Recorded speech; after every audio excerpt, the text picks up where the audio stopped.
বাংলাদেশের এখনকার জনপ্রিয় অভিনেত্রী দিঘি। তবে ছোটবেলা থেকেই দর্শক তাকে চেনে। দর্শকদের ছোটবেলা থেকেই ঘরের মেয়ে দিঘি। এবার একটি ইন্টারভিউতে দিঘিকে দেখা গেল তার ছোটবেলার একটি ডায়লগ বলতে, যা শুনে রীতিমতো নস্টালজিক হয়ে পড়েছে দর্শকেরা। দর্শক বলতে বাধ্যই হচ্ছে, সত্যি যেন কয়েক বছর আগে ফিরে গেলাম।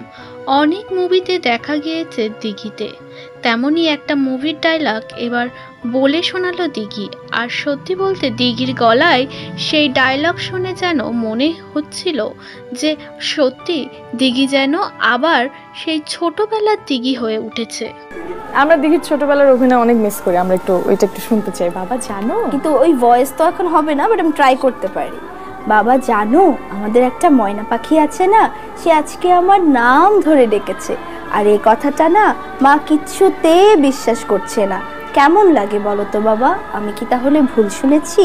তুমি আজকে বাসায় এসে মাকে অবশ্যই বকে দেবে। আচ্ছা বাবা রাখি, তুমি তাড়াতাড়ি চলে এসো কিন্তু।